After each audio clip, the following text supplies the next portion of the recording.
12ஆம் வகுப்பு கணிதம் அலகு 2 கலப்பு எண்கள் பயிற்சி 2.4 இரண்டாவது கணக்கு பார்க்கிறோம். z = x + iy எனில் கீழ்காண்பவைகளில் செவ்வக வடிவினை காண்க என 3 சப்டிவிஷன்கள் கொடுக்கப்பட்டுள்ளது. செவ்வக வடிவம் அப்படிங்கிறது என்னன்னா கலப்பெண்களின் பொது வடிவம் x + iy. x + iy வடிவத்தில் எழுதிட்டு தேவையான மதிப்புகளை கணக்கிடணும். முதல் சப்டிவிஷனில் ரியல் பார்ட் ஆஃப் 1/z இன் செவ்வக வடிவினை எழுத சொல்லி கேட்டிருக்கு. z அப்படிங்கிற கலப்பெண் என்ன அப்படிங்கிறதுனா x + iy. z அப்படிங்கிறது x + iy. ப்ராக்கெட்டில் இருக்கக்கூடிய மதிப்பை இதில் எடுத்துக்கலாம் 1/z. zக்கு பதிலாக x + iyன்னு கொடுக்கணும். இதில் x + iy டினாமினேட்டரில் இருக்குது. இதனுடைய இணை என்னால் நியூமரேட்டரையும் டினாமினேட்டரையும் பெருக்கி செவ்வக வடிவில் மாற்றி எழுதணும். அப்போ 1/x + iy இணை எண்ணுங்கிறப்ப கற்பனை பகுதிக்கு மாற்றுவோம். x - iy/x - iy. 1ஓட பெருக்கிறப்ப அதே மதிப்பு தான் 1 × x - iy x - iy டினாமினேட்டரில் a² - b² வரும். x² - b² bக்கு பதிலாக iy இருக்குது. iy² கொடுத்துடலாம். இந்த மதிப்புகளை பெருக்கிறப்ப x - iy வரும். டினாமினேட்டரில் x². ஐயை வர்க்கப்படுத்துகிறப்ப -i² கொடுக்கலாம். x - iy x² i² மதிப்பானது -1 × y². x - iy x² - எனும் பொழுது + y². இதை பிரித்து எழுதிட்டோம் அப்படின்னா ரியல் பார்ட்டுக்கு தனியாக x² + y² plus imaginary part அப்படிங்கிறப்ப iy -iy இங்கே எழுதிக்கலாம் x² + y². நமக்கு தேவையான மதிப்புன்னு பார்க்குறப்ப ரியல் பார்ட் ஆஃப் 1/z தான் கேட்டிருக்கிறாங்க. therefore real part of 1/z இன் மதிப்பு அப்படிங்கிறப்ப மெய்ப்பகுதியை மட்டும் எழுதுகிற x/x² + y² ஆகும்.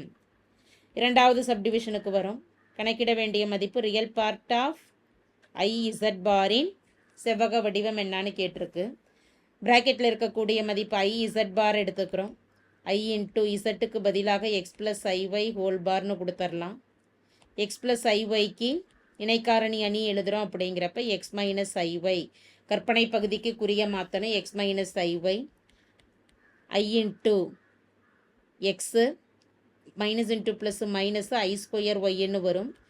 ix i²க்கு பதிலாக -1 மதிப்பை பிரதியிடுறோம். × y ix - × +1 × yங்கிறப்ப y.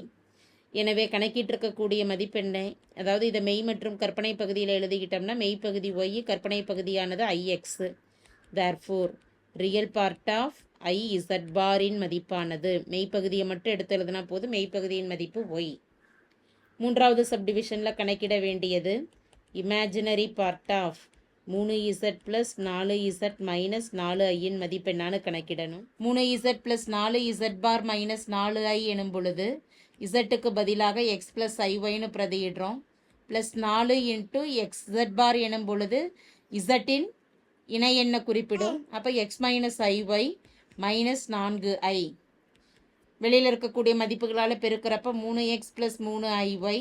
அடுத்த ப்ராக்கெட்டில் 4ஆல் பெருக்கிறப்ப 4x - 4iy -4iy. மெய்ப்பகுதி தனியாக கற்பனை பகுதி தனியாக பிரித்து எழுதுகிறப்ப மெய்ப்பகுதின்னு பார்க்குறப்ப 3x + 4xன்னு இருக்குது. ரெண்டையும் கூட்டுறப்ப மதிப்பானது 7x + 3iy -4iy -4i.